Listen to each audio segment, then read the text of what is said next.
Naam, mwaka 1996 ilikuwa ni tarehe 21 mwezi wa 5, Tanzania ilipata msiba mkubwa sana pale ambapo meli ya MV Bukoba ikitokea Bukoba kwenda jijini Mwanza ilizama majini na watu wengi sana walipoteza maisha. Ulikuwa ni msiba mkubwa sana. Wengi wanakumbuka, na tukitaja hivi tunagusa nafsi nyingi zilizopotea, tunagusa watu wengi ambao wanakumbuka ndugu zao ambao walipoteza maisha katika ajali hiyo mbaya ya majini.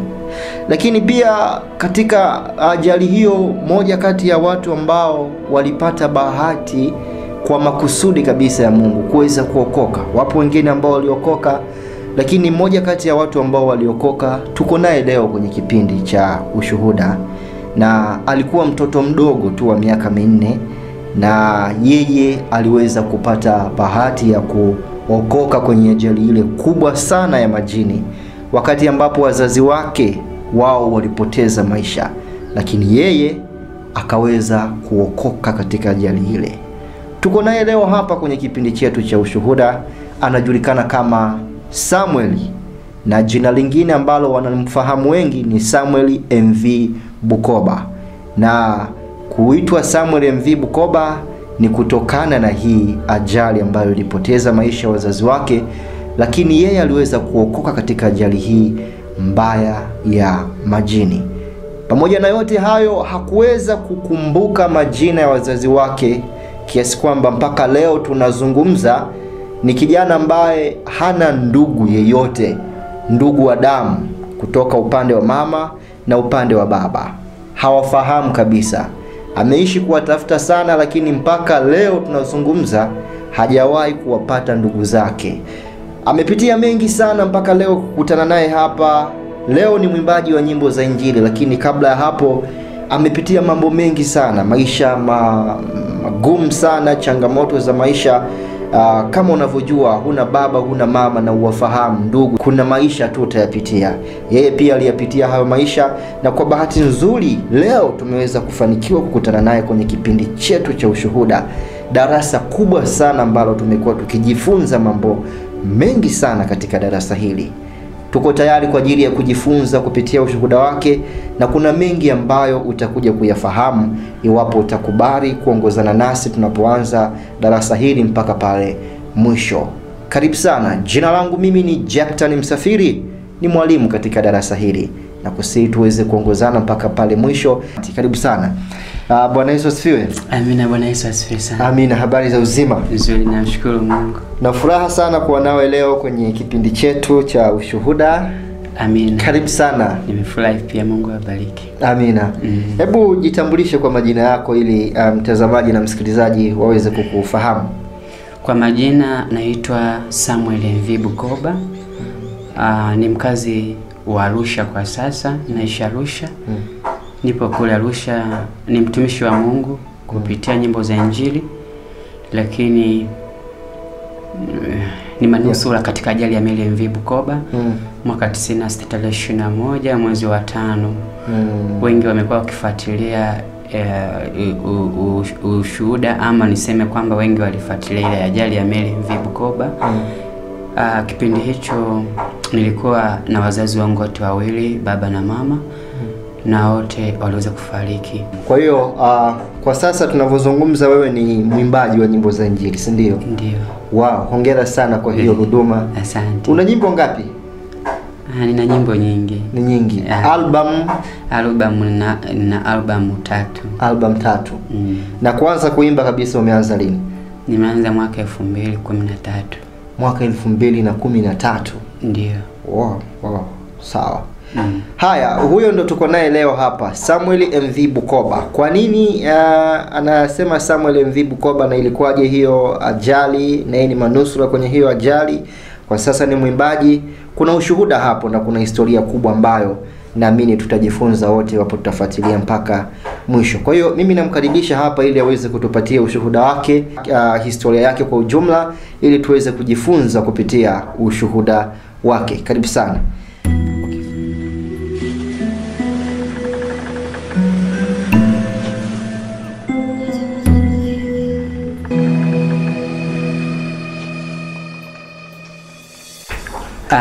Kwa majina naitwa Samuel MV Bukoba. Ni mzaliwa wa Mwanza ila kwa sasa naishi Arusha. Nakumbuka mwaka 1996 tarehe 21 mwezi wa 5 ni siku ambayo ilileta majonzi duniani, especially kwa nchi yetu ya Tanzania. Katika ile ajali ya meli MV Bukoba nilisafiri mimi na wazazi wangu, baba na mama. Wengi ambao walikuwa wakifuatilia katika ile ajali ya meli MV Bukoba, kama ulisikia kuna mtoto mdogo aliokolewa akiwa na umri wa miaka 4 kupitia mkungu wa ndizi. Namshukuru Mungu niko mahali hapa. Nilisafiri na wazazi wangu wote wawili, baba na mama, na wote waliweza kufariki. Jinsi nilivyokolewa katika ile ajali ya meli MV Bukoba, nikiwa na wazazi wangu wote wawili. Baba aliweza kushuka sehemu ambayo tulikuwa tumekaa na kuangalia utaratibu jinsi gani tutajiokoa na ajali ya meli MV Bukoba, lakini babangu hakufanikiwa kurudi, sikuweza kumuona mpaka leo.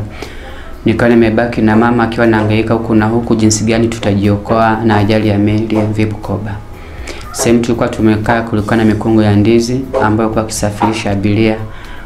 Kwa hiyo moja kwa moja mama aliweza kunirusha nje ya ile meli akijua kwamba naenda kuokolewa, lakini bahati nzuri sikufika kwenye yale maji. Pale sehemu tulikuwa tumekaa kulikuwa na mikungu ya ndizi. Kama kukata ile ndizi kile kikonyo chake cha mwisho. Kwa hiyo alivyonitupa ile mkungu wa ndizi iliweza kuchoma sehemu ya tumbo, ikawa imeloa shati nililokuwa nimevaa.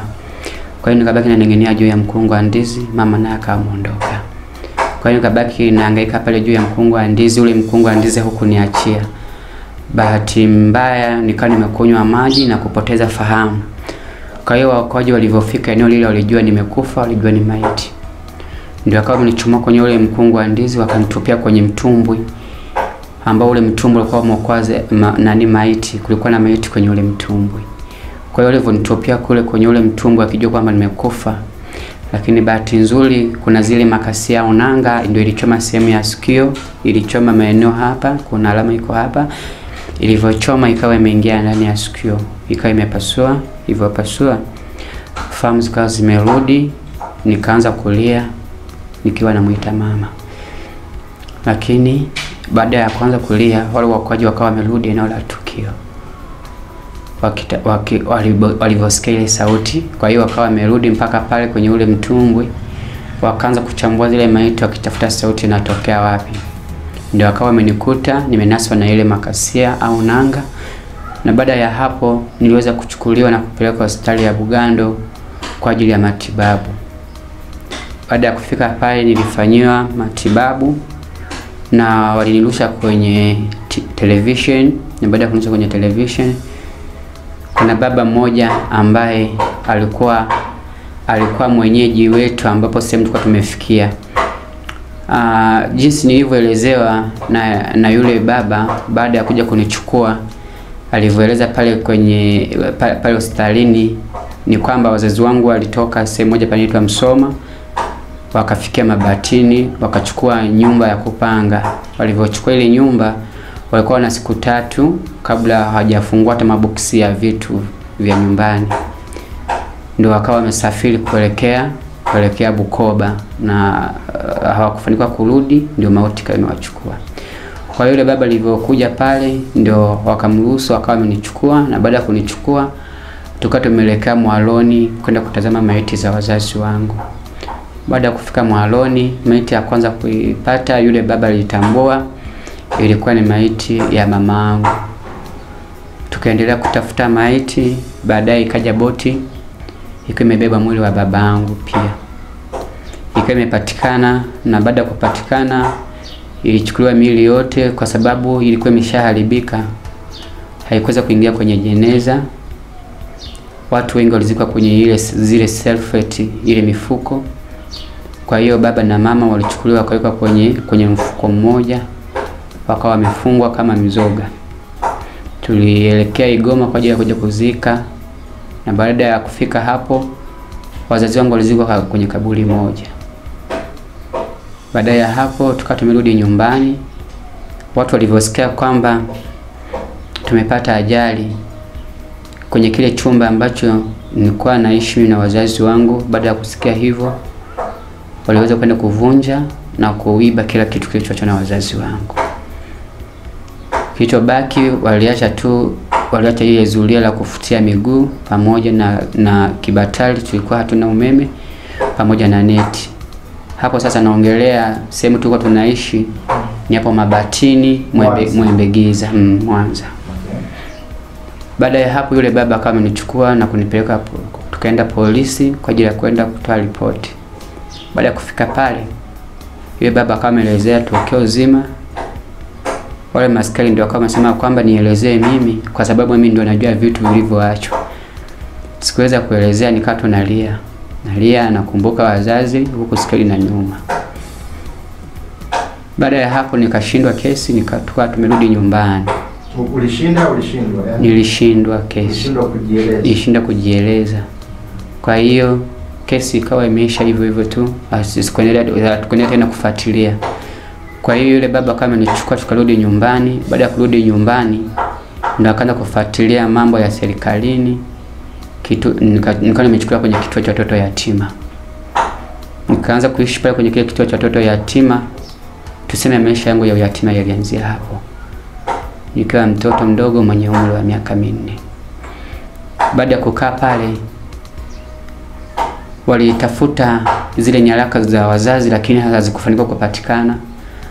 Kwa hiyo na hakukuwa na ndugu yoyote ambaye alijitokeza, labda upande wa baba, upande wa mama, kwa ajili ya kukaa pamoja na wewe? Yani siwakumbuki kiujumla kama walishawahi kuja au niliwaona au wenyewe waliniona. Ina maana kama wangekuwa wameniona, sidhani kama wasingekuwa wamejitokeza kuja kulichukua. Ina maana mpaka leo ni mwaka wa 26 tumekuwa tukiazimisha kuhusu MV Bukoba, lakini pia kwenye TV mbalimbali ambazo zimekuwa zikishirikiana kutafuta ndugu zangu, hawajawahi kupatikana mpaka leo. Kwa hiyo ina maana haujawahi kuwafahamu ndugu wowote? Sijawahi kuwafahamu, na ndio maana baadhi ya viongozi ambao walikuwa wananilea kwenye kile kituo waliamua wanite Samuel MV Bukoba. Nikimaanisha sifahamu ukoo, sifahamu kabila. Jina la ukoo hakuna, na maana tu jina ambalo nalikumbuka ndio Samuel. Ni Samuel tu. Kwa hiyo ndio wakaamua kunite Samuel MV Bukoba. Kwa hiyo zikawa zimekosekana zile nyaraka, wakaamua sasa wanipe tu hilo jina la Samuel MV Bukoba. Ina maana pale kwenye kile kituo waliniweka pale, ikimaanisha kwamba endapo ndugu zangu watakuja waje nichukulie pale, lakini hawakuweza kupatikana mpaka leo. Kwa hiyo nilikaa pale kwenye kile kituo, nikaanza kusoma shule. Baada ya kufikisha miaka 7 nikaanza kusoma shule ya msingi Mabatini pale pale. Nimesoma hapo, nikamshukuru Mungu, nikamaliza darasa la 7.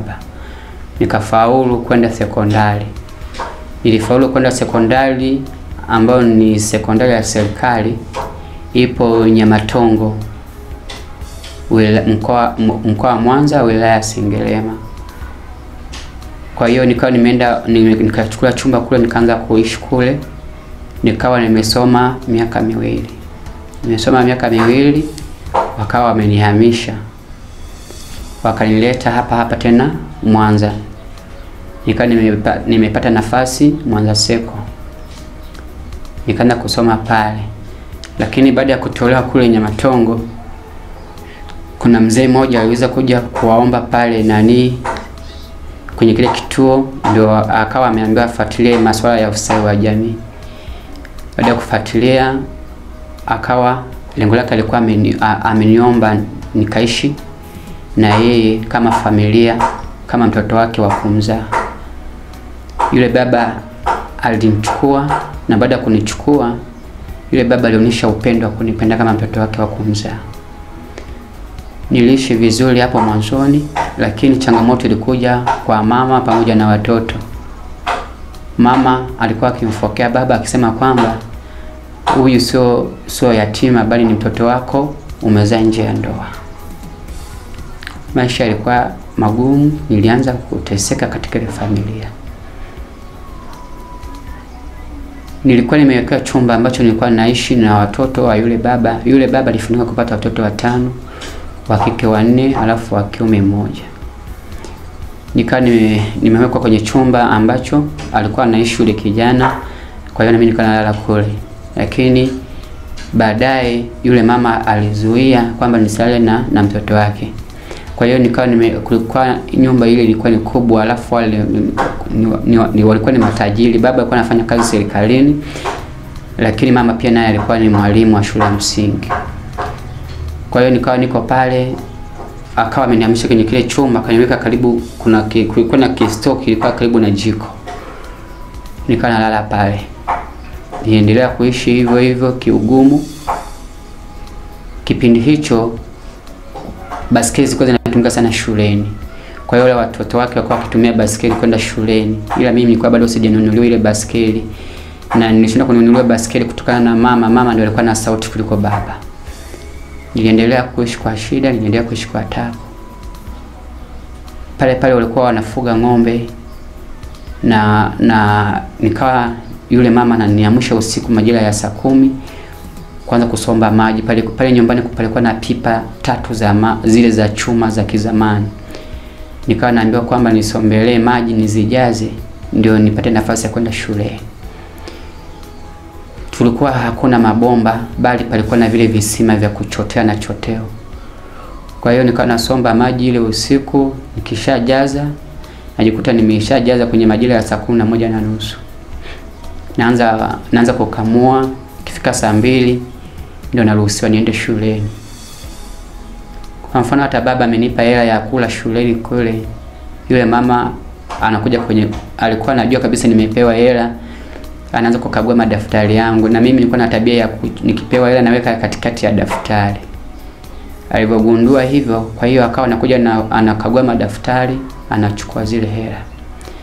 Kwa hiyo nikifika shuleni ile saa 2 naruhusiwa nienda shuleni. Nikifika shuleni nafika kwenye saa 4 nakuta vipindi vimeshaisha.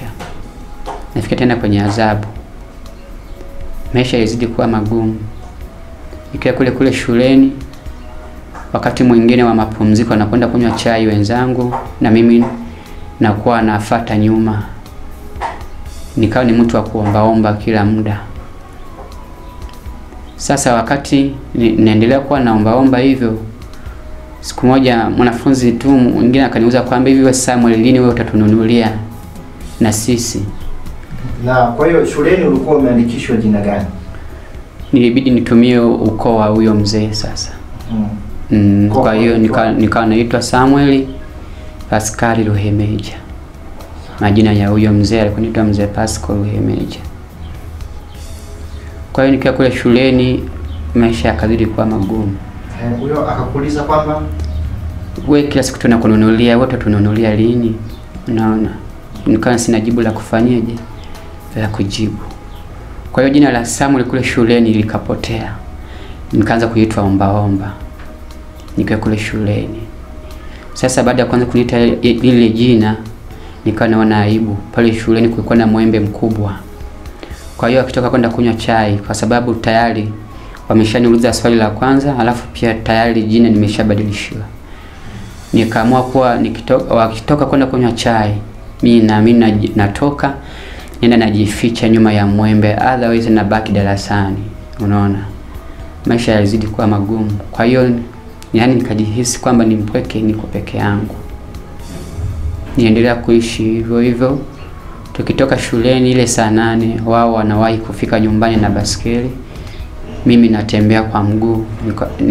Yule mama alizuia nisinunuliwe baskeli. Nikifika nyumbani ile saa 12 za jioni, kwa mfano labda mama amepika kile chakula, amepika wali maharage, wale watoto wanafika wanakula chakula chote. Yale maharage yaliyobaki wanachukua maji walionao yale machafu, wanamimina kwenye yale maharage yaliyobaki. Mimi nikifika nafika na kula kile chakula. Siku wakanionyesha kabisa wazi jinsi walivyokuwa wanafanya. Maana nilikuwa nikikuta tu maharage yani yana maji, maharage ya baridi. Siku moja ndio wakawa wamenionyeshia, wakafanya vile wanavyofanya, wakanionyesha. Lengo lao hawataki niishi katika ile familia. Nililia sana siku hiyo. Baada ya hapo tumbo lilianza kunisumbua, likali linaniuma sana. Nafanyishwa kazi nzito, nafanyishwa kazi ngumu. Ikabidi nimwambie baba kwamba baba, kuna 1 2 3 nafanywa na watoto wako. Yule baba kama ameniambia kwamba mwanako, kama unavyojua, nitamueleza mamako na kakako na dada zako, tawaeleza wanachokifanya sio sahihi. Akawa ameita kikao cha familia pale nyumbani, na mimi nikaitwa, nikaambiwa nielezee kilichotokea. Nikawa nimeelezea kama nilivyoona, lakini katika ile familia nikaonekana kama nimeongeza familia ndani ya familia, nikaongeza hasira katika ile familia. Yule mama baada ya kutoka kwenye kikao, baba akarudi kazini, aliniita ndani na kuanza kunipiga, akiniambia kwamba mimi ndio nataka kuchunganisha familia, nataka kuachanisha familia. Kwa nini nimeongea? Kwa nini nimesema? Baada ya kurudi baba kutoka kazini jioni, ndio nikabidi nimweleze kilichotokea. Ndio kama niambia, mwanangu, vumilia tu, umalize masomo na Mungu atakusaidia. Kweli nilivumilia hivyo, mateso niliyavumilia mpaka nilipoingia form 4. Nilipoingia form 4 nimesoma, namalizia sasa ule mtihani wa mwisho nimalize form 4. Baada ya kufanya ule mtihani, nimemaliza kufanya ule mtihani, tukawa tumerudi nyumbani. Nilikaa kama wiki 2 kabla ya mtihani kuisha. Yule baba alikuwa ana pressure.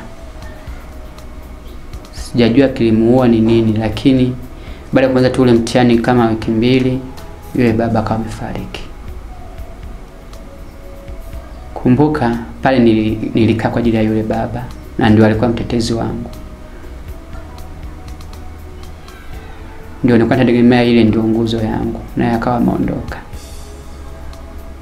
Na sitaki kuishi katika ile nyumba, sitaki kuishi katika ile familia. Katika ile familia mama hakuhuzunika wala yule kaka hakuhuzunika. Mateso ndio yalizidi ndani ya huo muda. Kilichotokea, mwili baada ya kutolewa Bugando umeletwa nyumbani. Baada ya kuwekwa kwenye kile chumba, watu sasa wanakuja wengi tu kwenye msiba. Lakini sasa sijui mila za Kisukuma, wakawa wameingia ndugu kwenye kile chumba cha maiti. Na baada ya kuingia wakawa wametoka, akabaki yule kijana na yule mama. Ndio nikaitwa sasa kwamba, Samuel, njoo muage baba yako. Mimi nilijua kwamba ninaitwa tu kwa ajili ya kwenda kumwaga. Baada ya kuingia kwenye kile chumba, yule kijana akawa ameongea, akasema kwamba nimwamshe anitetee kwa hili litakalotokea.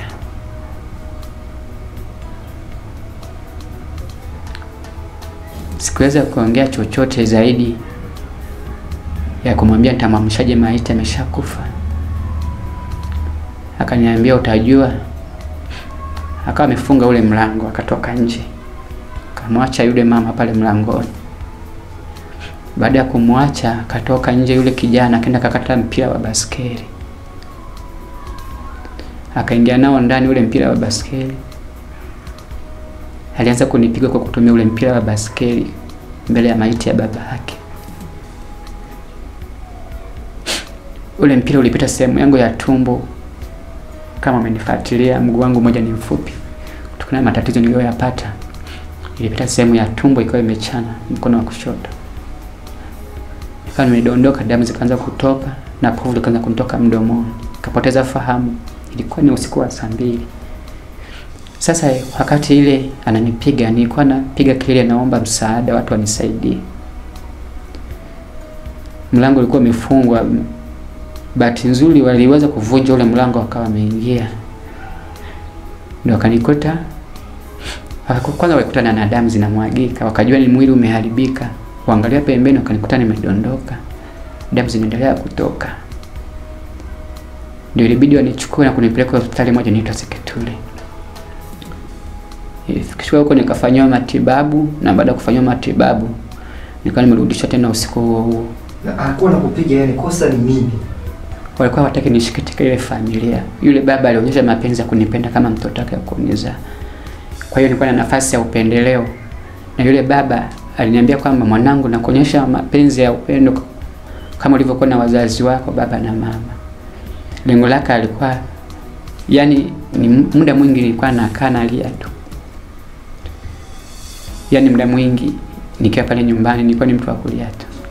Kwa hiyo akawa anaonyesha, yani angalau nisahau yale yaliyotokea, niishi kama watoto wake wanavyoishi. Yani nilikuwa nala, yani alikuwa anatamani nilazimishe furaha, lakini ilikuwa ni ngumu. Kwa hiyo baada ya kurudishwa pale, yule kijana baada ya kunifanyia kile kipigo akawa ametoroka ule usiku. Baada ya kusikia nimerudi akanifuata tena, akaniambia niondoke. Nilichukua begi langu usiku huo hapo hapo Mwembegiza Mabatini. Nikaenda kwa jirani. Yule jirani alikuwa anaishi karibu na mto, na ule mto ulikuwa umejaa maji. Nikaenda nikamwomba baba, naomba nijihifadhi, nijue kesho nitaelekea wapi. Yule baba alinikubalia. Yule kijana alivyosikia nimeenda kwa jirani akanifuata tena. Akamwambia ufukuze huyu, ameshiriki kifo cha baba yetu, huyu ndio amemuua baba yetu. Yule baba akamwambia kwamba mwache alale tu leo, kesho aondoke, lakini alikataa yule kijana. Akaingia ndani kwa nguvu, akachukua begi akawa amelitupa, likawa limeenda na maji. Akanifuata, akanishika sehemu ya shingo, akawa amenisukuma.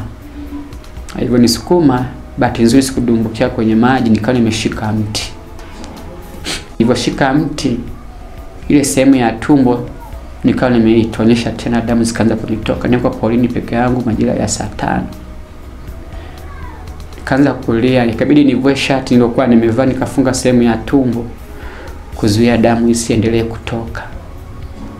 Nikaanza kutafuta begi langu, nikakuta limekwama kwenye mawe hapa hapo Mabatini. Ilikuta sehemu karibia na mashine hizo za karibia barabarani. Nikaanza kukamua zile nguo usiku, niko peke yangu nalia. Nasikia kizunguzungu, nasikia njaa, maana wakati nilikuwa bado sijala. Nikawaza wazazi wangu hawajafa, wako hai. Nikaanza kutoka Mabatini kwa kutembea kwenda makaburini ulikozikwa wazazi wangu.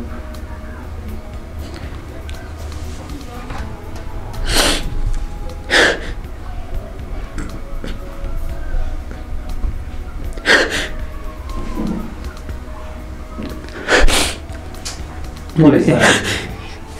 Pole sana.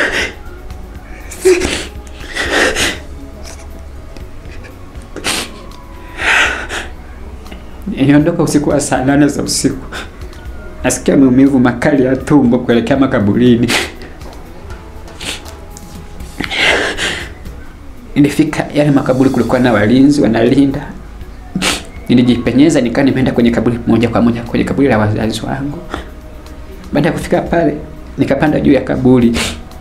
Nikaanza kugonga kile kaburi nikilia, nikimuita baba.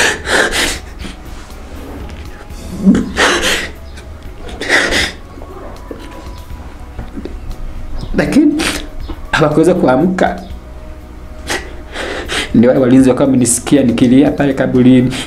Ndio wakawa wamekuja kunichukua na kuniondoa, kaniambia niondoke. Nikachukua begi langu, nikawa nimeondoka. Nikawa sijui ninaelekea wapi, kumbe nikawa nakuja maeneo ya mjini. Mfukoni nilikuwa na shilingi 700. Nimefunga ile shati sehemu ya tumbo, damu imegandia kwenye shati hizi wananifuata. Nikawa nimeenda moja kwa moja mpaka mjini. Nikafika sehemu moja panaitwa Makoroboi. Nikawa nimeenda kwenye hiyo bar, nikanunua soda ile angalau nipate nguvu. Lakini lengo langu lilikuwa sio kwamba ninywe soda nipate nguvu. Lengo langu lilikuwa kwamba nikanunua ile soda, maana kulikuwa na machupa pale ambayo yamevunjika. Nikachukua kipande cha chupa, nikakisaga, nikachukua ule unga wa chupa nikaweka ndani ya soda angalau ninywe niondoke duniani. Nimechoka maisha ya mateso, nimechoka maisha ya shida. Ulikuwa na umri gani kipindi hicho hapo? Nilishamaliza form 4. Kwa hiyo nikawa nahangaika hivyo. Nikafikia hatua kabisa nimechoka, siwezi kuendelea na safari. Sina nguvu. Nikaweka begi langu pembeni, nikalala katikati ya barabara nigongwe na gari. Na zile chupa ulisaga uliweka ulikunywa? Yaani nilichukua hicho kipande cha chupa nikasaga, nikachukua ule unga wake nikaweka ndani ya ile soda. Baada ya kuweka ule unga ndani ya ile soda yote ilifurumia ikamwagika. Kwa hiyo nikashindwa kujiua. Nikaona kama nimeshindwa hapa, nikaenda kulala katikati ya barabara nigongwe na gari. Lakini cha ajabu, gari zilikuwa zinakuja zinafunga breki, wakawa wananiita mimi ni kichaa. Wakawa wamenitoa, wakanivuruta, wakaniweka pembeni ya mtaro. Nilikaa kama nusu saa, nikachukua lile begi langu nikaondoka. Nikaelekea sehemu moja hapa Mwanza, sehemu moja panaitwa Ghana. Nikakuta kuna mgahawa mmoja ndio anafungua, ilikuwa saa 12 za asubuhi. Nikafika pale, nikamkuta mama mmoja ndio mwenye mgahawa. Nikawa nimemwambia, mama, naomba unisaidie chakula, nasikia njaa, nasikia maumivu makali. Alinijibu akaniambia kwamba machokora yamekuwa wengi mno, na sasa hivi sijapika chochote. Labda ufanye kazi, baada ya muda tutakupa chai unywe. Ndio akawa ameona kwamba ile damu iliyoganda kwenye shati, kaniambia, na hapo umefanyaje? Nikamwambia, mama, ni story ndefu. Ndio nikavua ile shati, nikaenda nikabadilisha shati nyingine. Hivyo nikawa natembea na kidonda. Nikiwa kwenye ile mgahawa, nikawa nafanya kazi. Nikawa namwambia mama, sina pa kulala wala pa kuishi, naomba naishi hapa mgahawani. Akaniambia kwamba itakuwa ni ngumu. Ndio baada ya kumwelezea matatizo yangu, ndo akaniambia kwamba nitakopa kijana wa maji, nitakuwa nalala naye hapa. Nikasema sawa. Nikawa nafanya kazi asubuhi, anakuta nimeshaosha vyombo, nimeshapika chai. Nikawa naendelea hivyo maisha yangu nikiwa hapo. Siku naosha vyombo, bahati mbaya chupa ya chai kadondoka ikapasuka. Hivyo pasuka, yule mama naye akanifukuza.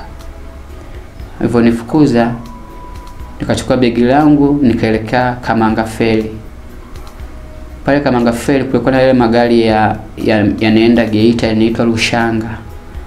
Nikaingia ndani ya gari, nikakaa. Tukawa tumevuka. Tulivovuka, tukaanza safari yetu ya kuelekea Geita. Yaani mimi naenda tu sielewi ninaenda wapi. Kwa hiyo tulivokaa mle, kumbuka nilikuwa na 700, nimenunua 500 soda, nikabaki na 200. Sina nauli. Tukafika sehemu moja panaitwa Kasamu. Kulikuwa na poli kubwa. Kabla ya kufika Kasamu pale, hapa katikati kuna poli kubwa. Dereva konda akaanza kudai nauli. Akafika sehemu yangu niliokaa, nilikuwa nimekaa na mama mmoja, yeye ni Mhaya. Akadai nauli, nikampa 200. Ile 200 akanirushia, akaniambia, usizalau biashara za watu. Akamwambia ndio nilionayo. Akaniambia, sasa subiri tukuonyeshe. Akamwambia dereva, simamisha gari, tumshushe huyu. Pale ile pole palikuwa hamna watu, yani hamna hata nyumba. Yule mama akasema kwamba kuliko kumshusha sehemu ya hatari, kamshusheni sehemu yenye usalama, mimi nitamlipia hiyo nauli. Shingapi? Akasema 3000. Akawa amenilipia. Tulifika Geita, nikawa nimeshushwa pale. Baada ya kushushwa, sasa sijui ninaelekea wapi, nienda wapi. Nikawa nimejichanganya na machokora wa pale Geita. Yaani wale vijana ambao hawana makazi. Kwa hiyo nikawa nimejichanganya nao. Tukawa tunaenda kule dampo kutafuta chakula. Tunakuta yale mananasi kule wanalima mananasi yaliyotupwa, wao wanasema yameoza, lakini sisi tulikuwa tunaosha tunakula. Nikaendelea hivyo zaidi ya mwezi mmoja, nikaja nikaugua sana. Kumbuka hatuna shuka, hatuna kitanda, hatuna godoro. Kulikuwa na ile mifuko hii ya sulfate tunawekea mahindi. Wenzangu walikuwa nayo, mimi ni mgeni, nilikuwa sijapata ile ya kununua ile mifuko. Kwa hiyo wao ikifika usiku tunaenda kwenye mabaraza ya maduka ya watu, wanaingia kwenye ile mifuko wanajifunika, hivyo ndo kitanda ndo godoro. Kwa hiyo mimi kwa bado sijapata, nilikuwa nalala tu hivyo hivyo, mbu wakawa wamenishambulia. Nilikuwa nimeugua sana malaria. Niliugua sana, yani nahisi nilikuwa nakuja kupoteza maisha kwa wakati huo.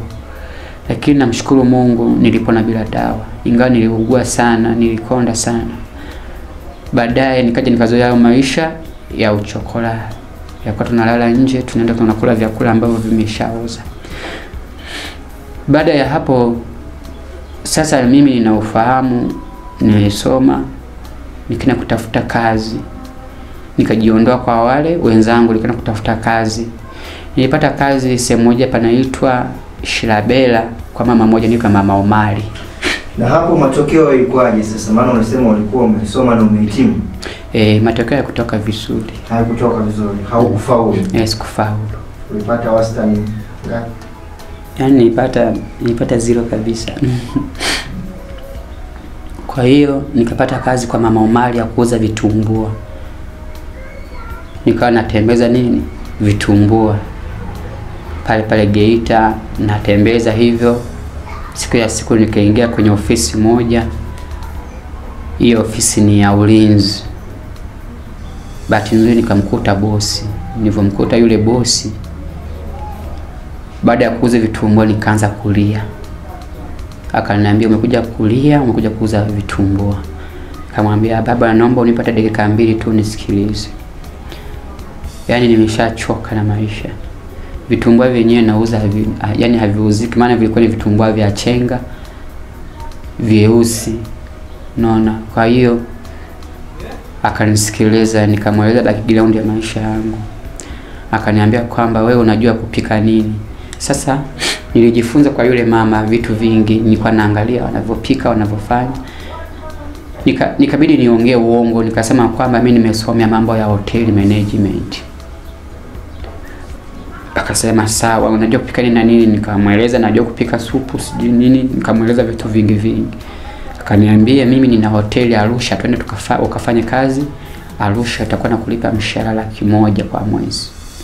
Nikasema sawa. Nikarudisha ile deli la vitumbua kule kwa yule mama Omari. Nikamwambia mama, nimepata na bahati ya kwenda Arusha. Nikafanya kazi, nimeambiwa mshahara hivi na hivi na hivi na hivi. Akasema sawa mwanangu, wewe nenda tu, Mungu akutangulie. Nikasema sawa. Yule bosi alikuwa na private. Tumeondoka kuelekea Arusha. Nilipofika Arusha ilikuwa ni mlango ya kwanza kufika Arusha. Kweli nilikuwa nafanya kazi, namshukuru Mungu. Nilikuwa nauza sana. Nikawa nimewekwa kwenye upande wa jiko, sehemu ya bar pale hotelini. Kawa nauza sana supu, michemsho, watu wanakesha.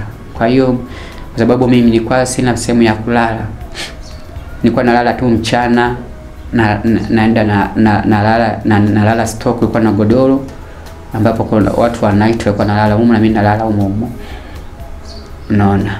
Kwa hiyo nilikuwa nafanya kazi kwa kujituma. Hela yangu natunza hivyo na kunilipa kwa nilipa. Kwa nafanya hivyo. Siku ya siku kumbe yule bosi alikuwa sio mzuri kwangu. Naye alikuwa amejiunga na mambo ya Freemason. Siku ya siku akaniita ofisini kwake. Akaniambia, Samuel, wewe ni mtoto mdogo sana na unahitaji msaada. Mimi nataka nikusaidie.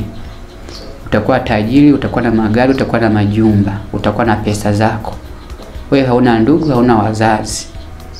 Ndugu zako mpaka leo hawajakutafuta. Wewe hauna ndugu. Kwa hiyo wewe unatakiwa uanzishe ukoo wako. Na ukiwa na hela ndugu zako watakutafuta. Mimi nikakubali kwa haraka. Sikujua nini anakuja kuniambia. Akaniambia kwamba nataka usaini huu mkataba. Ukisha usaini huu mkataba utaona mambo yako yanaenda vizuri. Sasa mimi nikajua ni mkataba wa kazi. Akaleta ule mkataba, na baada ya kuleta ule mkataba hata sikusoma, maana mimi sikuwa sijui mambo ya mikataba, mambo ya nini, sikuyajua. Kwa hiyo nikaambiwa shika kalamu, saini hapa. Akawa ananionyesha sehemu ya kusaini. saini hapa. Kasema sawa. Nikachukua ile kalamu, nilipotaka tu kusaini nikasikia sauti ya ukali inajirudia kwenye masikio yangu kwamba usisaini. Sasa nikaa najiuliza nini hiki, alafu mkono ukawa unatetemeka, kalamu ikadondoka. Nikamwambia bosi, siko tayari kusaini. Akaniambia unajifanya jeuri, kumbuka una ndugu, huna mtu wa kukusaidia, huna mtu wa kukutetea. Nikamwambia siko tayari tu. Akasema sawa. Baada ya muda nikaona gari la polisi limepaki nje, na wakashuka maaskari wawili wakaingia ofisini kwa yule bosi. Akawaamuru, akawaambia mchukueni. Nikawa nimechukuliwa nikaingizwa kwenye gari la polisi, nikapelekwa kituo cha polisi. Kituo cha polisi nilichopelekwa, nilihamishwa tena Arusha baada ya kuona kwamba nimepata wenyeji. Wakanihamisha kuna hoteli nyingine ilikuwa Mtoa Umbu Manyara. Nikapelekwa huko. Kwa hiyo nikapelekwa kituo cha polisi Mtoa Umbu. Nikakaa mle wiki nzima. Nikaambiwa kwamba nitafute mzamana, na baada ya kuuliza kesi yangu ni ipi, wakaniambia kwamba nimeiba dola za mzungu, dola 100, ambayo la Kitanzania ni kama 2,230. Nikamwambia mbona mimi sijafanya hivyo, bosi wako ndo amesema hivyo. Kwa hiyo kule sikuwa na wenyeji wowote, nikawa nimewekwa ndani wiki nzima. Baada ya hapo nikapelekwa mahakamani. Mahakamani na penyewe amehonga hela. Kwa hiyo nilipofika mahakamani ameambiwa yule hakimu kwamba asinisikilize chochote.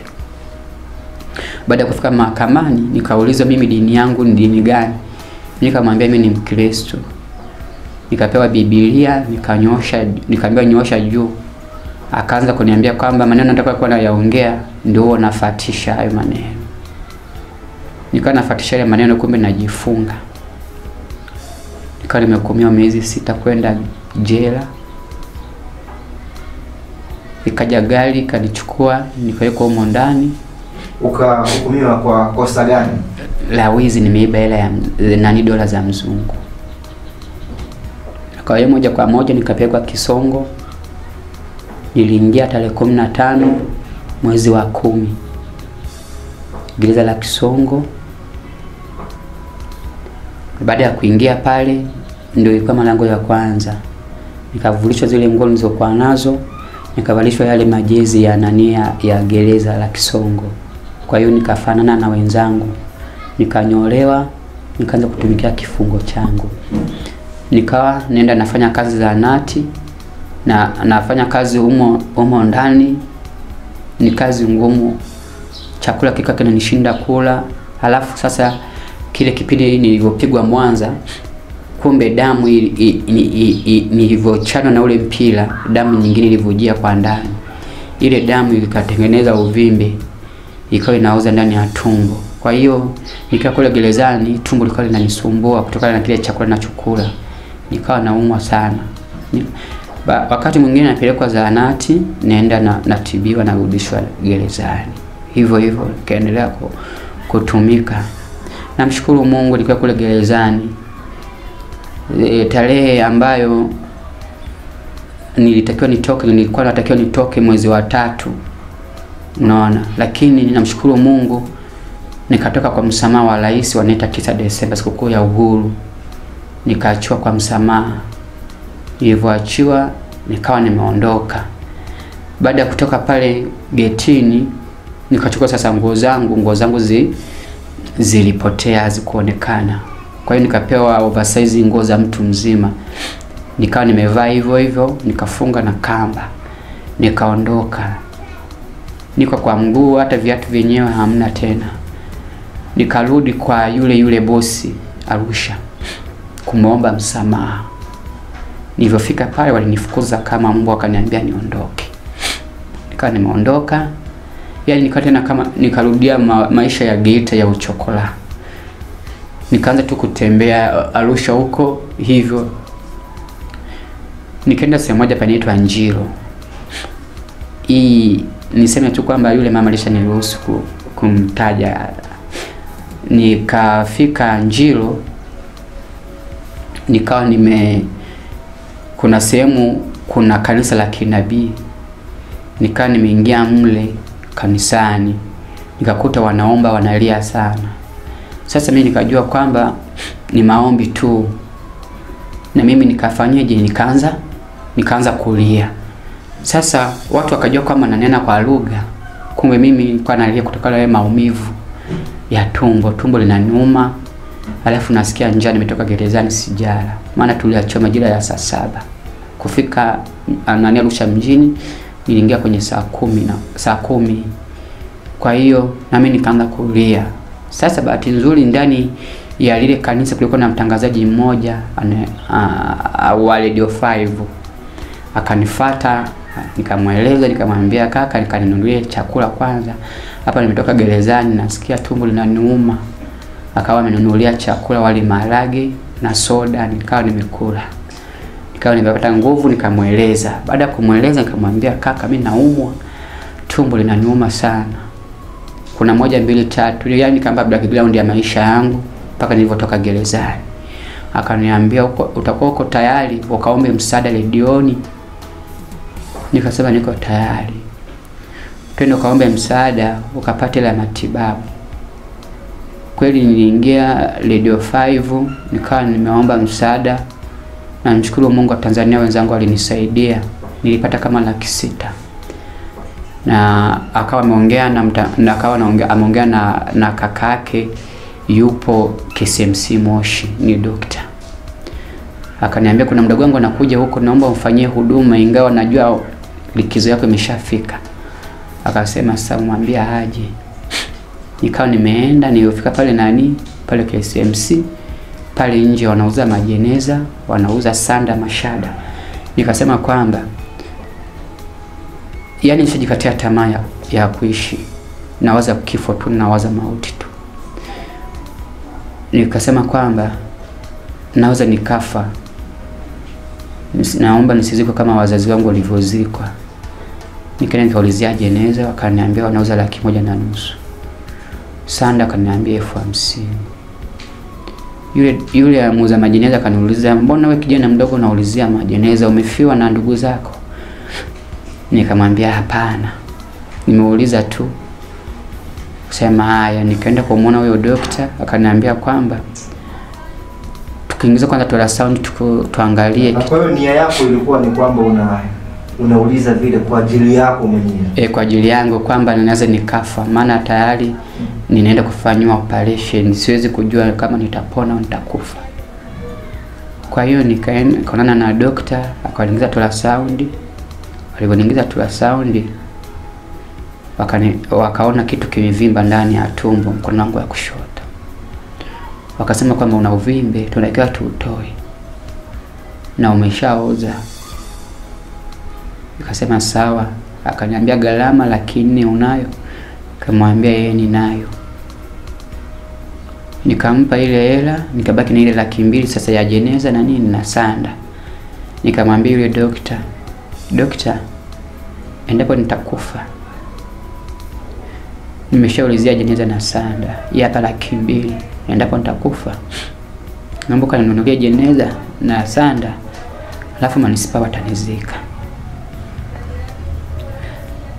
Dokta alinama akaanza kulia, akasema kwamba kama Mungu aishivyo Samuel utatoka salama. Mungu amekutoa mbali.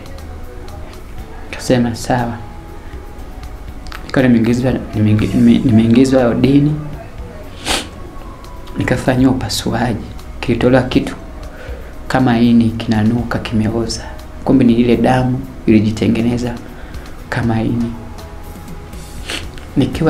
Nikiwa kule ndani, yule dokta akapata nani? Alikuwa ameshaanza likizo. Akamkabidhi nesi au kwamba wananiangalia na nihudumia. Nilikuwa naagiza chakula naletewa, wakati mwingine nakula na wagonjwa wenzangu wananipatia kule odini. Hakuna mtu aliyekuja kuniangalia, hakuna mtu aliyekuja kunisalimia, niko peke yangu odini. Siku nikaa nakumbuka tu. Nikajikuta tu nalia. Niko dini pale, kidonda bado kibichi. Nikajikuta nalia sana. Kifua kimejaa machozi.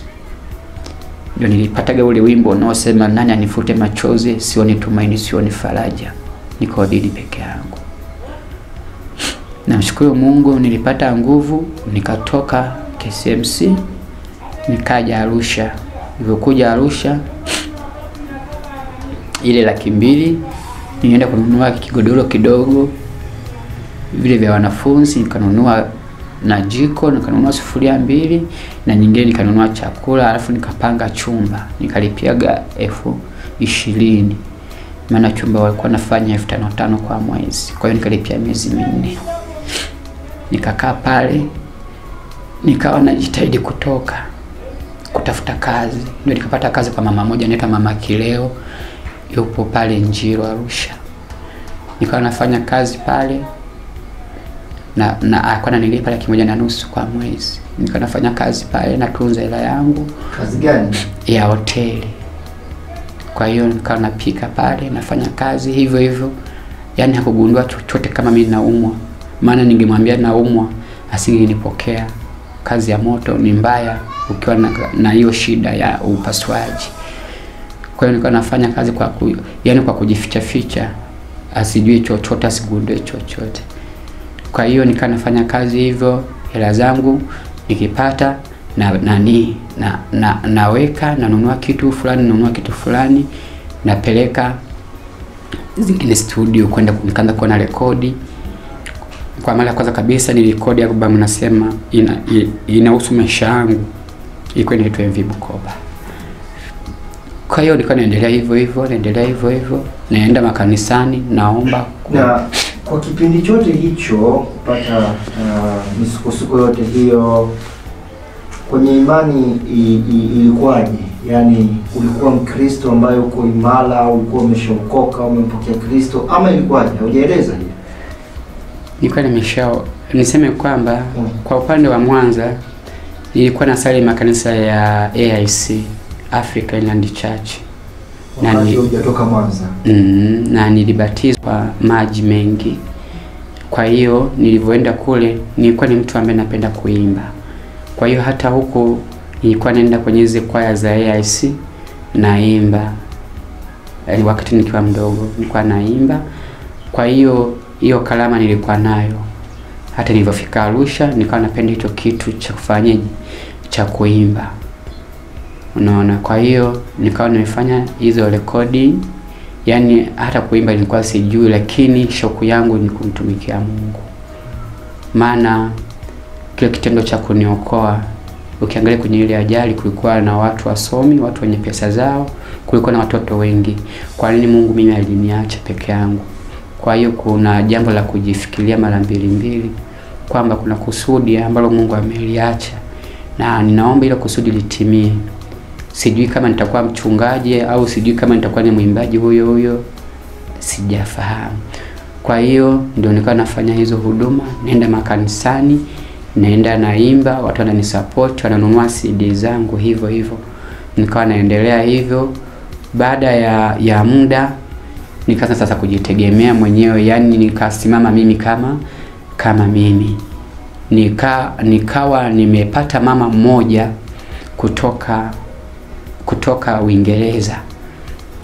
Sasa wakati huo nimeanza kusikika naenda Mbeya kufanya huduma, naenda wapi, naenda Mwanza na alikwa.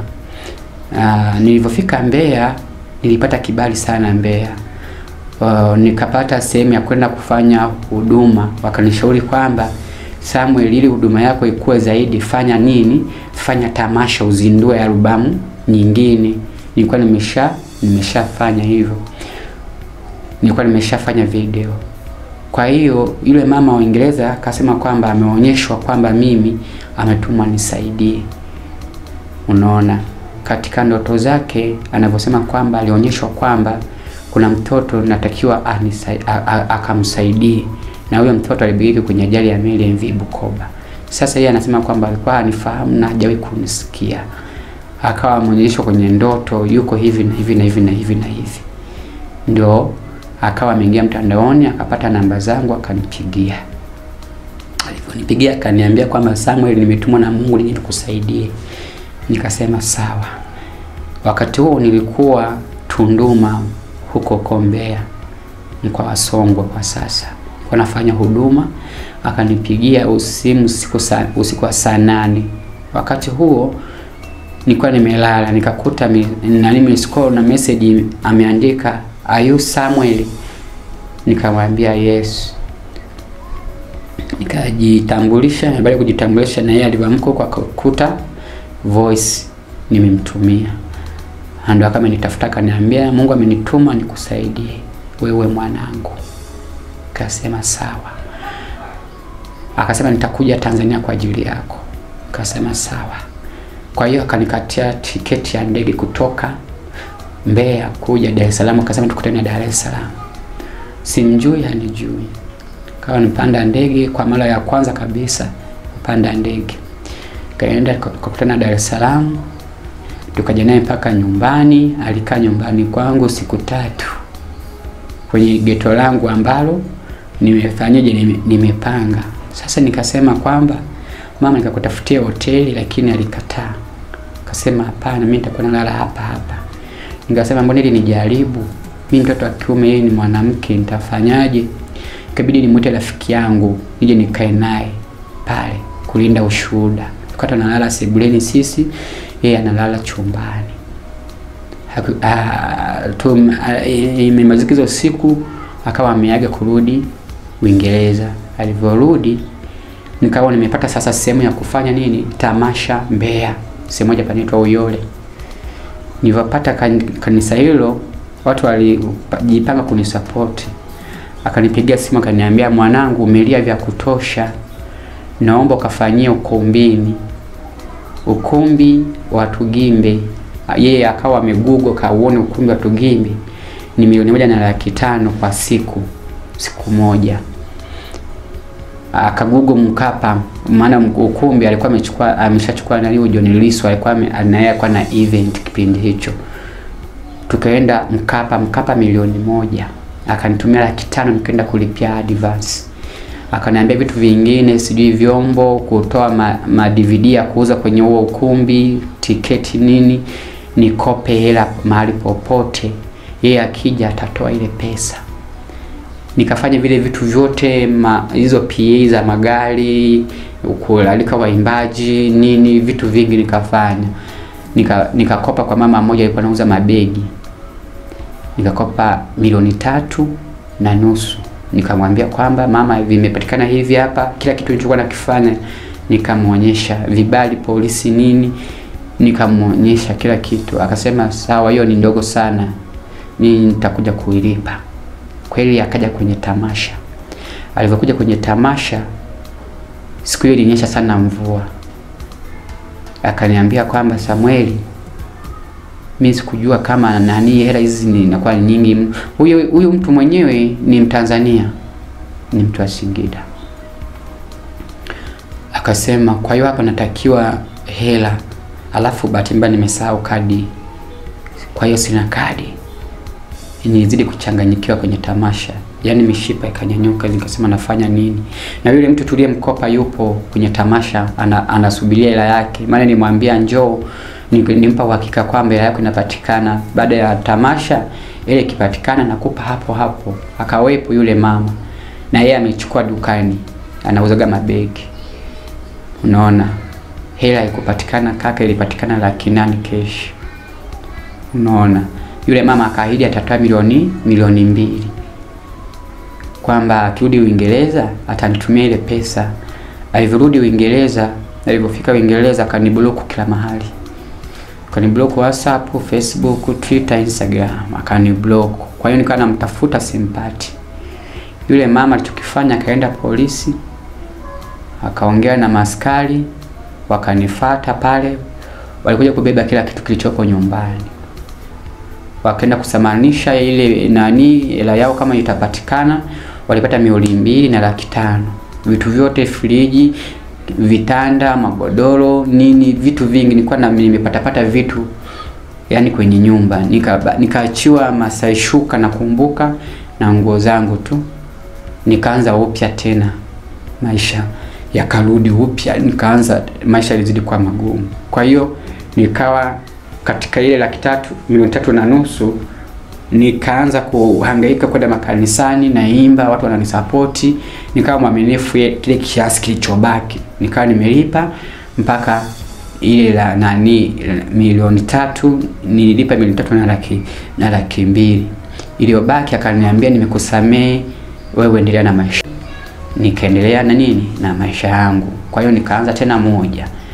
Kwa hiyo mpaka nilipofikia hapo, namshukuru Mungu kwa sasa, mpaka sasa hivi ninavyoniona hivi Arusha, ninaishi tuseme kwenye nyumba ambayo nimepanga.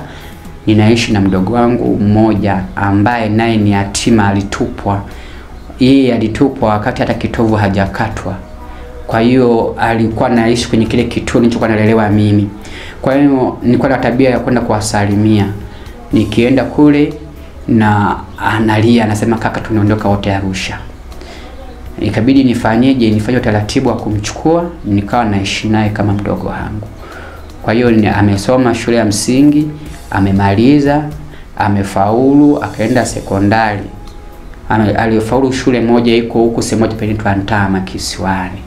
Kwa hiyo anasoma huko, yuko form 3 mpaka sasa hivi. Kwa hiyo ninachukua na kipata kidogo, namsaidia mdogo wangu, lakini na baadhi ya vituo ambavyo nakuwa natembelea, nafanya hiyo huduma. Kwa hiyo mpaka sasa hivi namshukuru Mungu kwa uzima alionipa mpaka sasa hivi. Kutokana na mapito ambayo nilipitia, ni mapito magumu, nimeishi kwa shida, kwa tabu, lakini na kwa nafasi kubwa nilimtegemea Mungu na Mungu hakuniacha. Katika sasa ile familia ambao sasa walinitesa, kuna mvua kubwa ilinyesha hapa Mwanza ambayo iliambatana na radi, na wale watu walipigwa radi. Wale watoto wa yule baba alikuwa watoto wa kike 4 na wa kiume 1. Kwa hiyo wale watoto wa kike wote 4 walipigwa radi, walikufa kwa wakati mmoja. Akabaki yule kijana aliyenipiga, na yeye alipata ajali, ila yeye yuko hai mpaka leo. Ananipigiaga simu, kuna kipindi kwa ananipigia simu, sasa hivi sijajua kama alipoteza simu, hatuna mawasiliano tena. Kwa hiyo nilikuwa napenda nikiwa natoka Arusha na kuja kusalimia, napitia mafuta ya alizeti pale Singida, nachukua vitunguu naleta. Kwa hiyo wakawa wamenipigia simu kwamba tumepata msiba. Nikawaambia kwamba mimi sina nauli ya kufanyaje ya kuja huko, lakini nilivyopata nafuu na nikapata nauli ya kuja Mwanza, niliweza kuja kwa ajili ya msiba. Nikawa nimefanya hivyo, nikaachilia msamaha, tukasameheana, nikawa nimerudi Arusha. Tena baada ya mwaka juzi mwezi wa 4, mama naye akawa ameparalyze, tumemzika mwezi wa 4 akawa amefariki. Kwa hiyo alivyofariki akabaki tu yule mtoto, sasa yeye anaendelea. Sasa sijajua mpaka sasa hivi maisha yake yakoje, kwa sababu tulipotezana mpaka sasa hivi hajawahi kunitafuta. Kwa hiyo niseme tu kwamba namshukuru Mungu mpaka hapa nilipofikia. Mungu ananisaidia, Mungu ananitetea. Na washukuru Watanzania wenzangu ambao wamekuwa wakinishika mkono, wakinisapoti kwa maombi na kwa vitu vingine. Napenda kumalizia na kwa kusema niwakaribishe tu kwenye harusi yangu mwezi wa 8. Nafunga ndoa mwezi wa 8 tarehe 13 mwaka 2022. Kwa hiyo tuseme kwamba huu ni mwezi wa 6, wa 7, wa 8 ndio nafunga ndoa. Nilimpata binti wa Kihaya, naye hana wazazi. Historia zetu mimi na yeye zinafanana. Yeye hana baba na mama. Mama alimwacha akiwa na mwaka 1, lakini baba alimwacha akiwa na miaka 4. Walifariki. Babake alikuwa ni mwanajeshi, alifariki. Mamake alikuwa ni mtu wa nyumbani, naye alifariki. Kwa hiyo tuseme kwamba historia zetu zinafanana, ingawa yeye ana wazazi, ana baba mkubwa ambaye anamlea, ana bibi, ana mama wadogo, ana na dada yake. Kwa hiyo kama Mungu ataweza kuwabariki, mimi ninawakaribisha siku ya harusi yangu. Mkaribie, hata kama MC atasimama kuniambia Samuel karibisha na wewe sasa kutambulisha na ni ukoo wako, sina budi ya kutambulisha mtu yeyote, maana tayari ni ndugu. Ameshakuwa ndugu. Mtu yeyote anayekuja katika maisha yangu ni ndugu yangu, ni mzazi wangu. Kwa hiyo sina budi ya kutambulisha, maana ndugu zangu hawataki kujitokeza.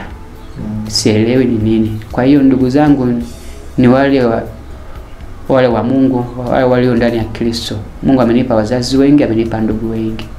Kwa hiyo watakapoonekana siku ya harusi yangu, utajisikia faraja, utajisikia amani. Na popote pale ndugu zangu kama wapo, na wakaribisha, sina kinyongo. Nimetangaza msamaha. Nishatangaza msamaha muda mwingi. Kwa hiyo wasione aibu, na wakaribisha kwenye harusi yangu, waje. Utajisikia amani, utajisikia faraja. Mungu awabariki. Asante.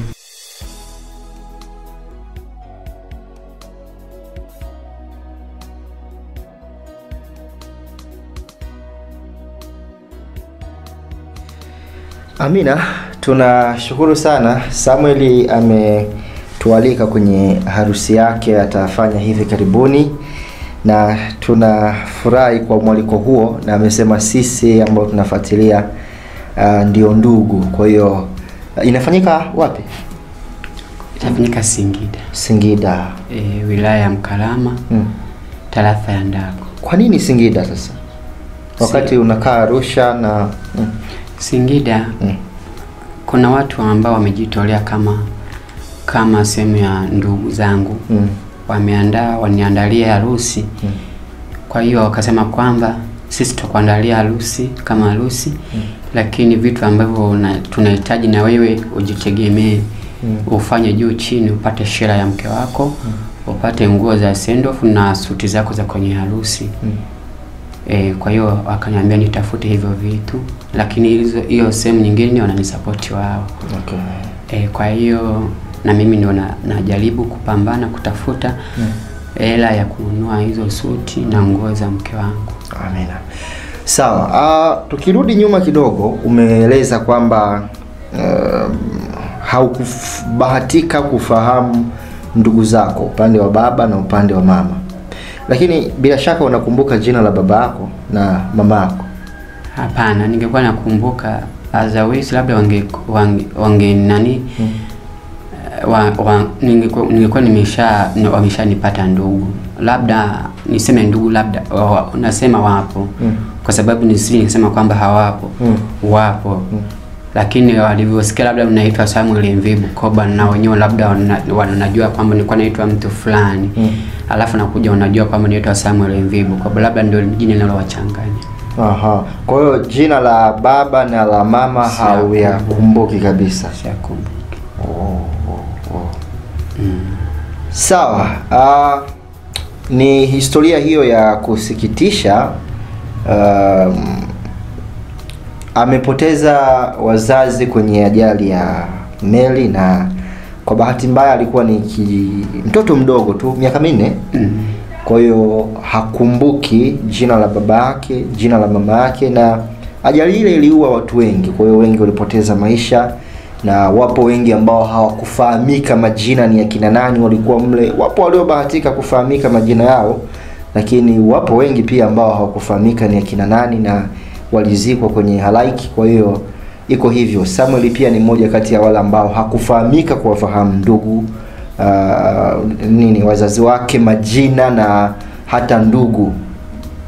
Lakini Mungu ni mwema, mpaka sasa ni mtumishi wa Mungu, anamwimbia Kristo, na ameokoka, anamtumikia Mungu, na atafunga ndoa hivi karibuni, na ana amani katika Kristo. Hilo ndio kubwa, na ndugu zake katika Kristo wako wengi, na mpaka tunakutana hapa Mwanza ni kwamba ni ndugu tu tumekutana hivyo, ndugu katika Kristo, tukaunganishwa hivyo, tukafahamiana, hatimaye leo tumeweza kufanya naye kipindi hapa. Kwa hiyo ndugu zake tupo kwenye uimbaji huku. Sasa umesema una album kama ngapi? 3. Hizi zote umerekodi ni kwa nguvu zako mwenyewe, ama kuna watu ambao wapo wafadhili waliojitokeza kwa ajili ya kusupport huduma yako? Ni watu mbalimbali tu wanakuwa wanani support na kwenda kuimba makanisani na kwenye mikutano. Kwa hiyo tukao wanani support na naenda kufanya kazi ya Mungu. Okay, sawa. Na malengo yako hasa ni nini katika masuala ya kumtumikia Mungu? Umelenga nini zaidi? Mimi nimejitoa kumtumikia tu Mungu. Nimejitoa sadaka kama alivyo nitetea kwenye ile ajali.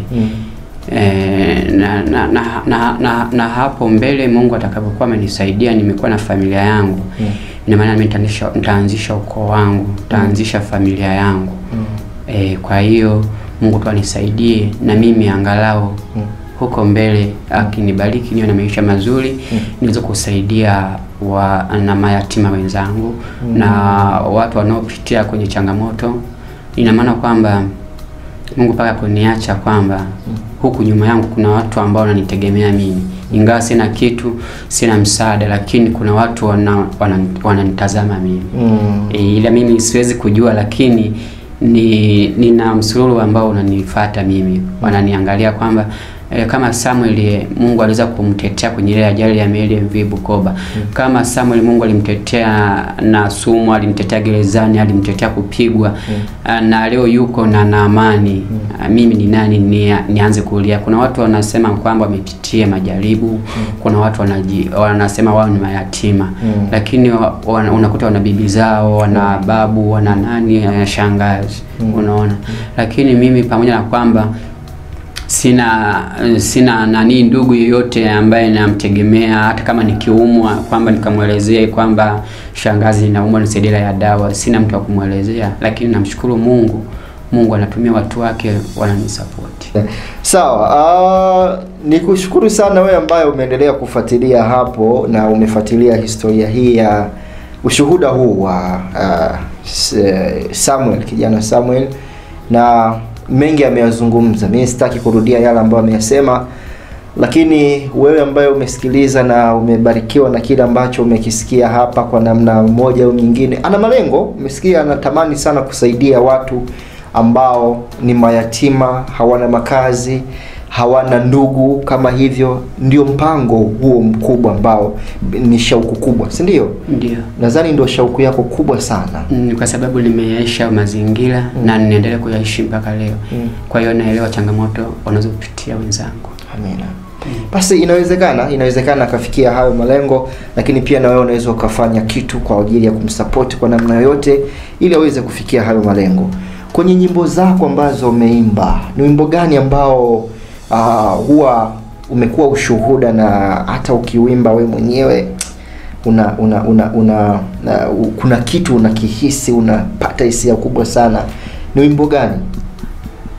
Ni huo wimbo unaosema nani nifute machozi. Umeimba kuhusu nini hapo? Yaani nimeimba kuhusu maisha yangu, jinsi nilivyookolewa. Kuna kipengele kinasema kwamba na lazimisha fulani siumize wengi, lakini nafsi yangu imeinama. Unaweza ukatuimbia kidogo hapo? Na lazimisha furaha nisiumize wengi, lakini ndani yangu nafsi imeinama.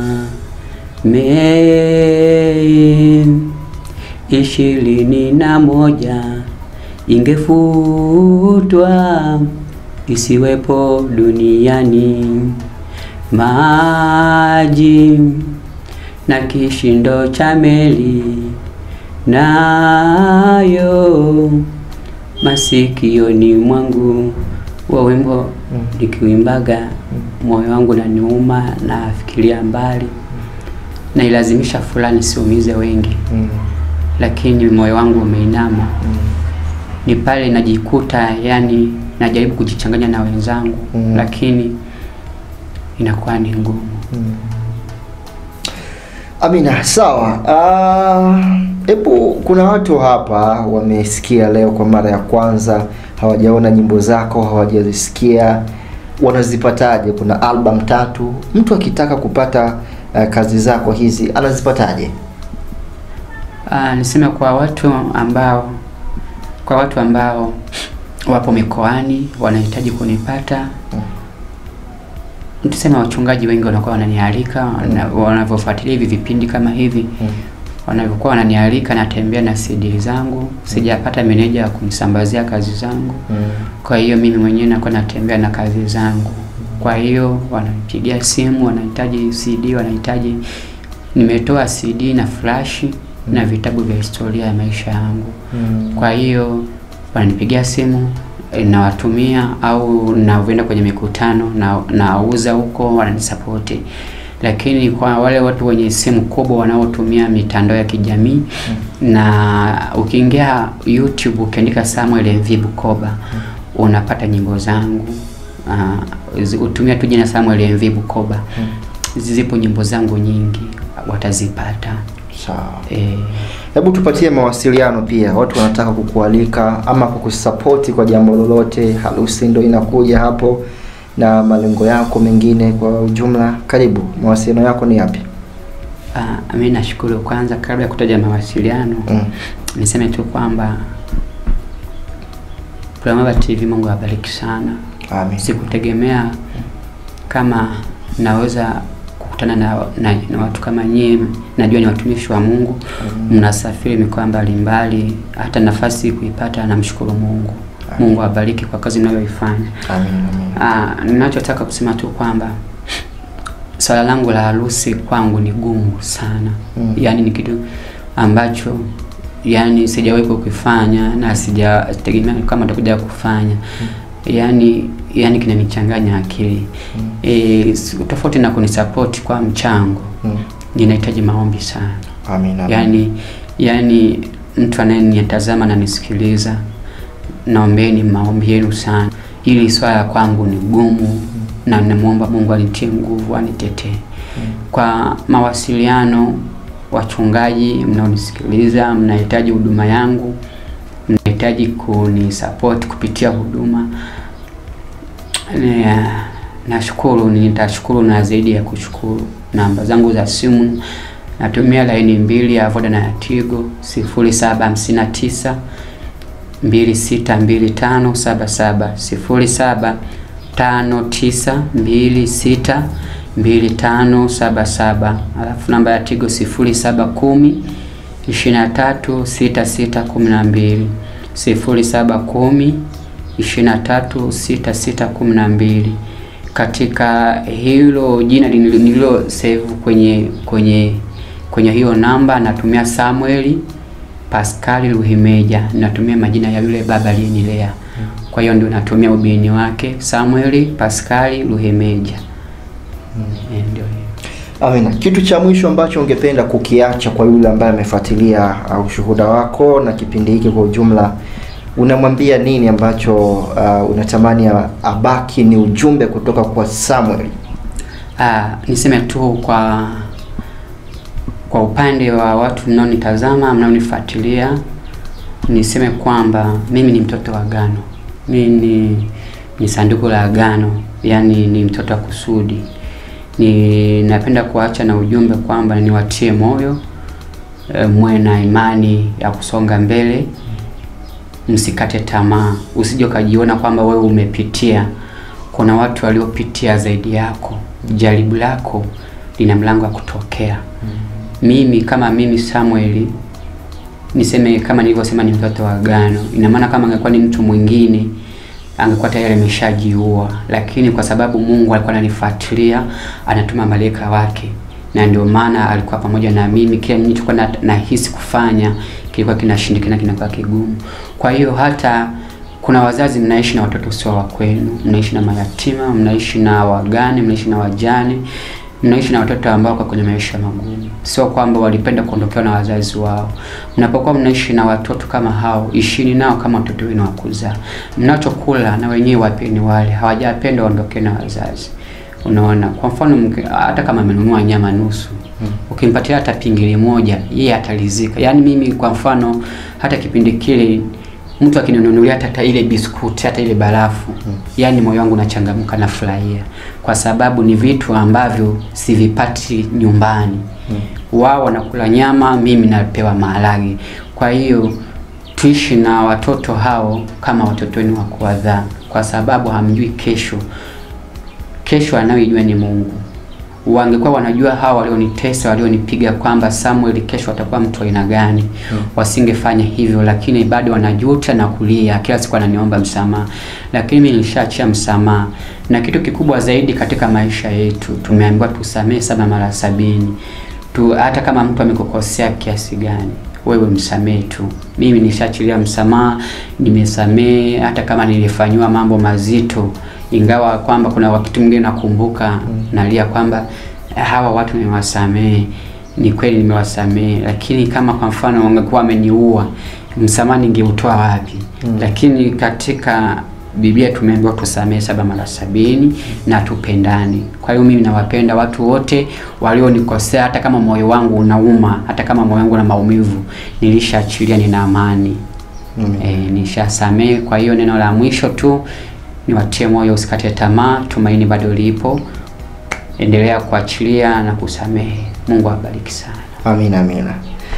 Sawa, huo ndio ujumbe wa mwisho ambao Samuel ameweza kutuacha nao, kwamba tusamehe, lakini pia tuwajali watu wote, hasa wale ambao wana mahitaji maalum kama hivyo. Uweze kujua kesho ikoje. Wazazi kama hivyo wamepata ajali na hawakujua kama ingetokea ajali. Wangejua pengine wangeandaa mazingira yoyote ambayo yangefanya Samueli awe na kesho ambayo ni nzuri zaidi hata wao wakiondoka, lakini imetokea ajali ghafla na hawakupanga iwe hivyo. Wameondoka duniani na Samueli amebaki. Lakini yote kwa yote, Mungu ni mwaminifu. Nikushukuru sana wewe ambaye umefuatilia tangu pale ambapo tumeanza mpaka sasa ambapo tunafika tamati. Asante sana sana kwa wewe ambaye pia utafanya jitihada za kusambaza ushuhuda huu uweze kuwafikia watu wengine wengi, ili pia na wao waweze kubarikiwa kama wewe ambavyo umebarikiwa sana. Hii ni Promova TV. Tunapatikana YouTube, Facebook, Instagram, pote kwa majina hayo hayo, Promova TV, PROMOVER. Hakikisha pia una subscribe na unahakikisha kusambaza kwa watu wengine. Hautabaki kama ulivyo, utabarikiwa hakika. Na kama una ushuhuda, una chochote cha kuzungumza nasi, unahitaji kuuliza maswali, unataka kutoa ushauri, maoni, mapendekezo, kusapoti huduma hii, chochote kile, tafadhali wasiliana nasi katika namba ambazo tumekuwa tukizitaja mara zote, ambazo ni kujumlisha 255 784 074462 au kujumlisha 255 766 294335. Hayo ndio mawasiliano yetu Promova TV. Darasa hili tunalifunga leo. Kipindi cha ushuhuda kinafika tamati katika siku ya leo, lakini kuna vipindi vingine vingi vinakuja. Ni wewe kukaa tayari tu kwa ajili ya kujifunza mengi zaidi, kwa ajili ya kuendelea, na kikubwa ni kuendelea tu kufuatilia Promova TV. Mimi ni mwalimu Jaktani Msafiri. Asante sana kwa wote ambao wameshiriki kuhakikisha kipindi hiki kinakufikia. Wako wengi sana sana ambao wamehakikisha mpaka leo tunapata nafasi ya kuzungumza na Samuel. Wengi sana wameshiriki, lakini kwa ujumla tu niseme asante sana, ikiwemo pia wewe ambaye umechukua muda wako na kufuatilia. Mpaka wakati mwingine, ubarikiwe sana. Shalom, shalom. Chao.